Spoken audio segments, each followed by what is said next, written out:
ನಿನ್ನೆ ಪ್ರೀತಿಸುವೆ ಭಾಗ 42. ಮೆಂಟಲ್ ಹಾಸ್ಪಿಟಲ್ಗೆ ಹೋಗಿ ರಾಘವನನ್ನು ನೋಡಿ ಬಂದ ಕಾವ್ಯ ಅವನ ಪರಿಸ್ಥಿತಿಯನ್ನು ನೆನೆದುಕೊಂಡು ಗಾಬರಿಯಾಗಿ ಅವನನ್ನು ಅಲ್ಲಿಂದ ಬಿಡಿಸಿಕೊಳ್ಳಲು ಸುಕೇಶನ ಸಹಾಯ ಕೇಳಲೆಂದು ಅವನಿಗೆ ಕಾಲ್ ಮಾಡಿದಳು. 2-3 ಬಾರಿ ಕಾಲ್ ಮಾಡಿದಾಗ ಅವನು ಕಾಲ್ ರಿಸೀವ್ ಮಾಡಿರಲಿಲ್ಲ.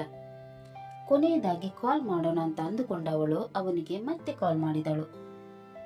ಅವನ ಮೊಬೈಲ್ ರಿಂಗ್ ಆಗತೊಡಗಿತು. ಅವನು ಕಾಲ್ ರಿಸೀವ್ ಮಾಡಲ್ಲ ಅಂತ ಅಂದುಕೊಂಡ ಅವಳು ಇನ್ನೇನು ಕಾಲ್ ಕಟ್ ಮಾಡಬೇಕು, ಅಷ್ಟರಲ್ಲಿ ಸುಕೇಶನು ಕಾಲ್ ರಿಸೀವ್ ಮಾಡಿದನು. ಹಲೋ ಮಿಸ್ಟರ್ ರಾಘವ್, ಹೇಗಿದ್ದೀರಾ?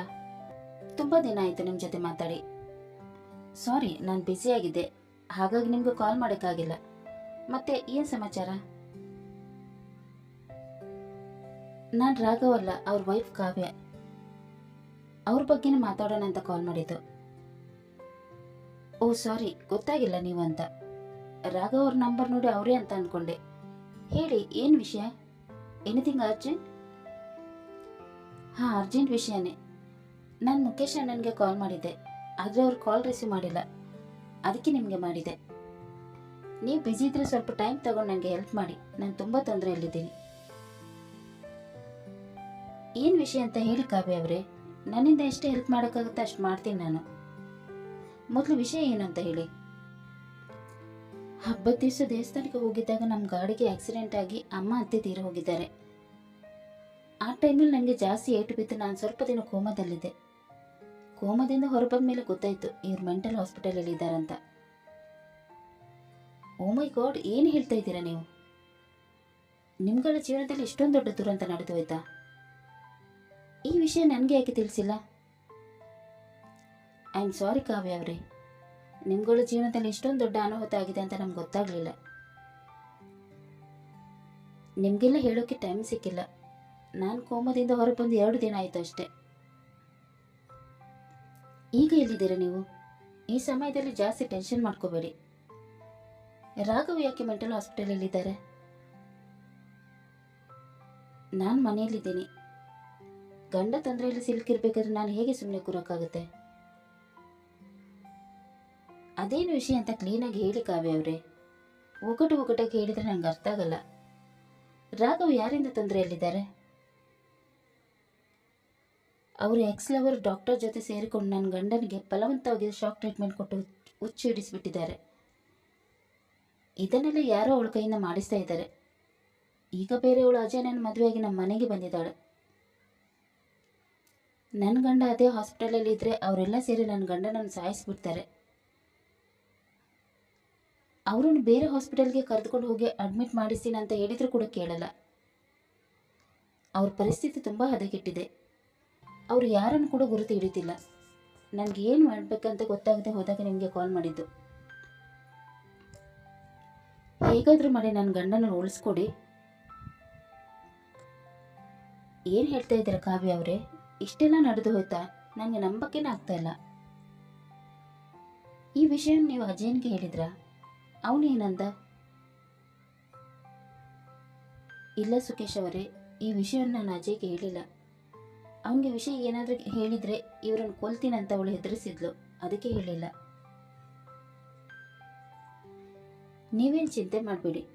ರಾಘವನನ್ನು ಸೇಫಾಗಿ ಕರೆದುಕೊಂಡು ಬರೋ ಜವಾಬ್ದಾರಿ ನಂದು. ನಾನು ಅಣ್ಣನಿಗೆ ಎಲ್ಲ ವಿಷಯನ ತಿಳಿಸ್ತೀನಿ. ಅವನು ಕೆಲಸದಲ್ಲಿ ಬ್ಯುಸಿ ಇದ್ದ ಅನ್ಸುತ್ತೆ, ಅದಕ್ಕೆ ಕಾಲ್ ಪಿಕ್ ಮಾಡದೇ ಇರ್ಬೋದು. ನೀವು ಟೆನ್ಷನ್ ಮಾಡದೆ ಆರಾಮಾಗಿರಿ, ನಾನು ಎಲ್ಲ ನೋಡ್ಕೋತೀನಿ ಅಂತ ಹೇಳಿ ಕಾಲ್ ಕಟ್ ಮಾಡಿದನು. ಸುಕೇಶನ ಮಾತು ಕೇಳಿದ ಕಾವ್ಯಳಿಗೆ ಕೊಂಚ ಸಮಾಧಾನವಾಯಿತು. ಕಾವ್ಯಳ ಜೊತೆ ಮಾತನಾಡಿ ಆದ ಮೇಲೆ ಸುಕೇಶನು ತನ್ನ ಅಣ್ಣನಾದ ಮುಖೇಶನ್ಗೆ ಕಾಲ್ ಮಾಡಿದನು. ಕಾಲ್ ರಿಸೀವ್ ಮಾಡಿದ ಮುಖೇಶನು ಸುಕೇಶನ ಜೊತೆ ಮಾತನಾಡತೊಡಗಿದನು. ಹೇಳಿ ಸುಕೇಶ್, ಏನು ವಿಷಯ? ಏನಕ್ಕೆ ಕಾಲ್ ಮಾಡಿದ್ದು? ಅಣ್ಣ, ರಾಘವನ್ ವೈಫ್ ಕಾಲ್ ಮಾಡಿದ್ರು. ಹೌದಾ, ಏನು ವಿಷಯ? ಈಗ ಸ್ವಲ್ಪ ಹೊತ್ತು ಮುಂಚೆ ರಾಘವ್ ಕೂಡ ಕಾಲ್ ಮಾಡಿದ್ದ. ನಾನು ಬ್ಯುಸಿಯಾಗಿದ್ದೆ, ಅದಕ್ಕೆ ಕಾಲ್ ರಿಸೀವ್ ಮಾಡೋಕ್ಕಾಗಿಲ್ಲ. ನಾನು ಈಗಲೇ ಫ್ರೀ ಆಗಿದ್ದು, ಕಾಲ್ ಮಾಡೋಣ ಅಂತ ಅಂದ್ಕೊಂಡೆ, ಅಷ್ಟರಲ್ಲಿ ನೀನು ಕಾಲ್ ಮಾಡಿದೆ. ಏನು ವಿಷಯ? ಏನಕ್ಕೆ ಕಾಲ್ ಮಾಡಿದ್ದು? ಅಣ್ಣ, ನಿನಗೆ ಆಗಲೇ ಕಾಲ್ ಮಾಡಿದ ರಾಘವಲ್ಲ, ಅವ್ರ ವೈಫ್ ಕಾವ್ಯ. ಹೌದಾ? ಏನು ವಿಷಯ? ಏನಾದರೂ ಪ್ರಾಬ್ಲಮ್ ಇದೆಯಾ? ಹ್ಞೂ ಅಣ್ಣ, ಪ್ರಾಬ್ಲಮ್ ತುಂಬಾ ಇದೆ. ಅದಕ್ಕೆ ಅವ್ರು ಮೊದಲು ನಿನಗೆ ಕಾಲ್ ಮಾಡಿದ್ದು. ನೀನು ಕಾಲ್ ರಿಸೀವ್ ಮಾಡಿಲ್ಲ ಅಂತ ನನಗೆ ಕಾಲ್ ಮಾಡಿದರು. ಅವರೆಲ್ಲರೂ ದೇವಸ್ಥಾನಕ್ಕೆ ಹೋಗಿದ್ದಾಗ ಅವ್ರ ಗಾಡಿಗೆ ಆಕ್ಸಿಡೆಂಟ್ ಆಗಿ ರಾಘವನ ತಾಯಿ ಹಾಗೂ ಅತ್ತೆ ತೀರಿ ಹೋದ್ರಂತೆ. ಕಾವ್ಯರವರು ಇಷ್ಟು ದಿನ ಕೋಮದಲ್ಲಿದ್ದು ಈಗ ಚೇತರಿಸಿಕೊಂಡಿದ್ದಾರೆ. ರಾಘವನನ್ನು ಅವನ ಎಕ್ಸ್ ಲವರ್ ಯಾರದ್ದೋ ಜೊತೆ ಸೇರಿಕೊಂಡು ಹುಚ್ಚರ ಆಸ್ಪತ್ರೆಗೆ ಕಳುಹಿಸಿ ಶಾಕ್ ಟ್ರೀಟ್ಮೆಂಟ್ ಕೊಡಿಸಿ ಅವನಿಗೆ ಹುಚ್ಚಿರಿಸಿಬಿಟ್ರಂತೆ. ಅವನನ್ನು ಬೇರೆ ಹಾಸ್ಪಿಟಲ್ಗೆ ಸೇರಿಸೋಕ್ಕೆ ಕೂಡ ಅವಕಾಶ ಮಾಡಿಕೊಡ್ತಾ ಇಲ್ಲಂತೆ. ಅದಕ್ಕೆ ಅವರು ನಮಗೆ ಕಾಲ್ ಮಾಡಿ ಹೆಲ್ಪ್ ಕೇಳ್ತಾ ಇದ್ದಾರೆ. ಏನು ಹೇಳ್ತಾ ಇದೆಯಾ? ಅವ್ರ ಲೈಫಲ್ಲಿ ಇಷ್ಟೊಂದು ನಡೆದು ಹೋಯ್ತಾ? ಇದೆಲ್ಲ ನನಗೆ ಯಾಕೆ ಗೊತ್ತಾಗಿಲ್ಲ? ನನಗೆ ಯಾಕೂ ಇದನ್ನೆಲ್ಲ ಆ ರೆಡ್ಡಿ ಮಾಡ್ತಾ ಇದ್ದಾನೆ ಅಂತ ಅನ್ನಿಸ್ತಾ ಇದೆ. ಅವನು ಜೈಲಿನಿಂದ ಬೇರೆ ಬಿಡುಗಡೆ ಆಗಿದ್ದಾನೆ. ರಿವೆಂಜ್ಗೋಸ್ಕರ ಏನು ಬೇಕಾದರೂ ಮಾಡ್ತಾನೆ. ನಾವು ಆದಷ್ಟು ಬೇಗ ರಾಘವನನ್ನು ಅಲ್ಲಿಂದ ಬಿಡಿಸ್ಕೊಂಡು ಬರಬೇಕು, ಇಲ್ಲಾಂದ್ರೆ ಅವನ ಜೀವಕ್ಕೆ ಅಪಾಯ ಇದೆ. ಹ್ಞೂ ಅಣ್ಣ, ನಾವು ಆದಷ್ಟು ಬೇಗ ರಾಘವನನ್ನು ಅಲ್ಲಿಂದ ಕರೆದುಕೊಂಡು ಬಂದು ಬೇರೆ ಹಾಸ್ಪಿಟಲ್ಗೆ ಅಡ್ಮಿಟ್ ಮಾಡಿಸ್ಬೇಕು. ಈಗ ಏನು ಮಾಡೋದಣ್ಣ? ನಾನು ಈ ಕೂಡಲೇ ನಮ್ಮ ಟೀಮ್ ಜೊತೆ ಹಾಸ್ಪಿಟಲ್ಗೆ ಹೋಗ್ತೀನಿ. ಅದು ಹೇಗೆ ರಾಘವನನ್ನು ಕಳಿಸ್ಕೊಡಲ್ಲ ಅಂತ ನಾನು ನೋಡ್ತೀನಿ. ಅಣ್ಣ, ನಾನು ಕೂಡ ಬರ್ತೀನಿ. ಸರಿ, ನೀನು ಹೊರಡು. ನಾವು ಇಲ್ಲಿಂದ ಈಗಲೇ ಹೊರಡ್ತಾ ಇದ್ದೀವಿ. ಆಯಿತು ಅಣ್ಣ ಅಂತ ಹೇಳಿ ಕಾಲ್ ಕಟ್ ಮಾಡಿದವನು ಕಾವ್ಯಳಿಗೆ ಕಾಲ್ ಮಾಡಿ ಹಾಸ್ಪಿಟಲ್ಗೆ ಹೋಗುವುದಾಗಿ ವಿಷಯ ತಿಳಿಸಿದನು. ಕಾವ್ಯ ತಾನು ಕೂಡ ಬರ್ತೀನಿ ಅಂತ ಹೇಳಿ ಅಲ್ಲಿಂದ ಹಾಸ್ಪಿಟಲ್ ಕಡೆಗೆ ಹೊರಟಳು. ಮುಖೇಶ್ ತನ್ನ ಟೀಮ್ ಜೊತೆ ಹಾಸ್ಪಿಟಲ್ ಹತ್ತಿರ ಬಂದಾಗ ಅಲ್ಲಿಗೆ ಸುಕೇಶ್ ಮತ್ತು ಕಾವ್ಯ ಕೂಡ ಬಂದು ತಲುಪಿದ್ದರು. ಕಾವ್ಯ ಹಾಗೂ ಸುಕೇಶನನ್ನು ಹೊರತುಪಡಿಸಿ ಎಲ್ಲರೂ ಹಾಸ್ಪಿಟಲ್ ಒಳಗೆ ಹೋದರು. ಎಲ್ಲರೂ ಒಳಗೆ ಹೋದರೆ ತೊಂದರೆಯಾಗಬಹುದು ಅಂತ ಅಂದುಕೊಂಡು ಮುಖೇಶನ ಮಾತಿನಂತೆ ಅವರಿಬ್ಬರು ಆಸ್ಪತ್ರೆಯ ಹೊರಗೆ ನಿಂತುಕೊಂಡರು. ಒಳಗೆ ಹೋದ ಪೊಲೀಸ್ನವರನ್ನು ರಿಸೆಪ್ಷನಿಸ್ಟ್ ತಡೆದು, ಸರ್, ನೀವೆಲ್ಲ ಯಾಕೆ ಬಂದಿದ್ದೀರಾ? ಪೊಲೀಸರಿಗೆ ಇಲ್ಲೆಲ್ಲ ಅಲೌಡ್ ಇಲ್ಲ ಸರ್, ದಯವಿಟ್ಟು ಇಲ್ಲಿಂದ ಹೊರಟು ಹೋಗಿ ಅಂತ ಅಂದಾಗ ಮುಖೇಶ್ ಮಾತು ಮುಂದುವರಿಸ್ತಾ, ನೋಡಮ್ಮ, ನಮ್ಮ ಕೆಲಸಕ್ಕೆ ನೀನು ಅಡ್ಗಾಲ ಹಾಕಬೇಡ. ನಾವಿಲ್ಲಿ ರಾಘವನ್ನ ಪೇಷಂಟನ್ನು ಕರೆದುಕೊಂಡು ಹೋಗೋಕ್ಕೆ ಬಂದಿದ್ವಿ. ಸುಮ್ಮನೆ ನಮ್ಮ ದಾರಿಗೆ ಅಡ್ಡ ಬರದೆ ನಾವು ಬಂದಿರೋ ಕೆಲಸ ಮಾಡೋಕ್ಕೆ ಬಿಟ್ಬಿಡು. ಇಲ್ಲ ಅಂದರೆ ಡಾಕ್ಟರ್ಸ್ಗಳ ಜೊತೆ ನಿನ್ನನ್ನು ಕೂಡ ಅರೆಸ್ಟ್ ಮಾಡಬೇಕಾಗುತ್ತೆ. ಎಸ್.ಐ. ಮುಖೇಶನ ಮಾತು ಕೇಳಿದ ರಿಸೆಪ್ಷನಿಸ್ಟ್ಗೆ ಗಾಬರಿಯಾಗಿ ಕೂಡಲೇ ಡಾಕ್ಟರ್ ರೋಹನ್ಗೆ ಕಾಲ್ ಮಾಡಿ ವಿಷಯ ತಿಳಿಸಿದಳು. ಆಗ ಆ ಕೂಡಲೇ ಅಲ್ಲಿಗೆ ಬಂದ ಡಾಕ್ಟರ್ ರೋಹನ್, ಏನು ವಿಷಯ ಇನ್ಸ್ಪೆಕ್ಟರ್, ನೀವೆಲ್ಲ ಇಲ್ಲಿ ಏನು ಮಾಡ್ತಾ ಇದ್ದೀರಾ? ನಾವು DC ರಾಘವನನ್ನು ಇಲ್ಲಿಂದ ಕರೆದುಕೊಂಡು ಹೋಗಲು ಬಂದಿದ್ದೇವೆ. ನಮಗೆ ಬಂದಿರೋ ಇನ್ಫಾರ್ಮೇಶನ್ ಪ್ರಕಾರ ನೀವು ಅವರನ್ನು ಬಲವಂತವಾಗಿ ಇಲ್ಲಿ ಇರಿಸಿಕೊಂಡು ಅವ್ರಿಗೆ ಶಾಕ್ ಟ್ರೀಟ್ಮೆಂಟ್ ಕೊಡ್ತಾ ಇದ್ದೀರಂತೆ. ಅದಕ್ಕೆ ಅವರನ್ನು ಇಲ್ಲಿಂದ ಡಿಸ್ಚಾರ್ಜ್ ಮಾಡಿಸ್ಕೊಂಡು ಹೋಗಲು ಬಂದಿದ್ದೇವೆ.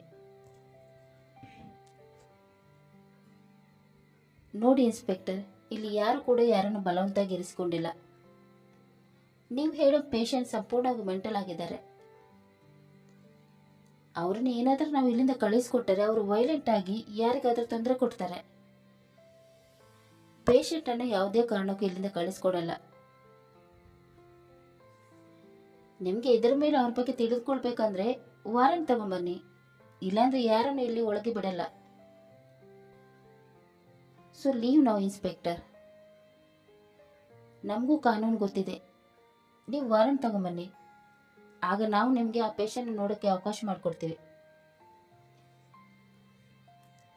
ಡಾಕ್ಟರ್ ಮಾತು ಕೇಳಿ ಕೋಪಗೊಂಡ ಎಸ್.ಐ. ಮುಖೇಶ್, ಈ ಆಸ್ಪತ್ರೆಯಲ್ಲಿ ಏನಾದರೂ ಇಲ್ಲೀಗಲ್ ಆಕ್ಟಿವಿಟೀಸ್ ನಡೆಯೋದು ಸಾಬೀತಾದರೆ ಈ ಆಸ್ಪತ್ರೆಯನ್ನು ಮುಚ್ಚಿಸ್ಬಿಡ್ತೀನಿ ಡಾಕ್ಟರ್.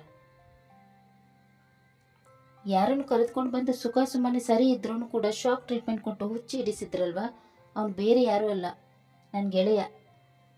ಅವನಿಗೆ ಏನಾದರೂ ಆಯಿತು ಅಂದರೆ ಇಲ್ಲಿದ್ದವರೆಲ್ಲ ಯಾರನ್ನು ಸುಮ್ಮನೆ ಬಿಡಲ್ಲ, ನೆನಪಿರಲಿ.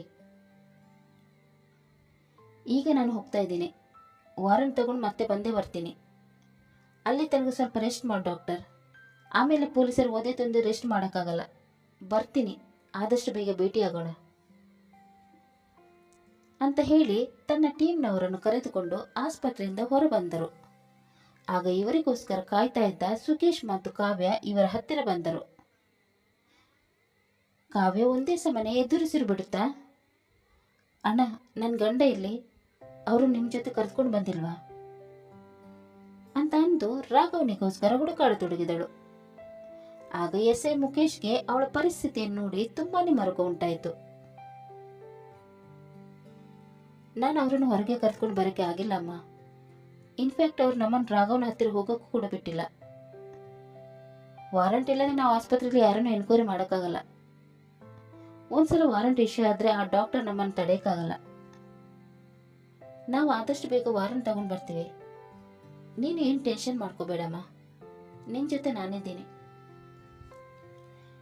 ಸುಕೇಶ್, ಇವ್ರ ಮನೆಗೆ ಬಿಟ್ಟು ಬಾ ಅಂತ ಹೇಳಿ ಅವರೆಲ್ಲರೂ ಅಲ್ಲಿಂದ ಪೊಲೀಸ್ ಸ್ಟೇಷನ್ಗೆ ಹೊರಟರು. ಕಾವ್ಯ ರಾಘವನನ್ನು ನೆನಪು ಮಾಡಿಕೊಂಡು ಅಳತೊಡಗಿದಳು.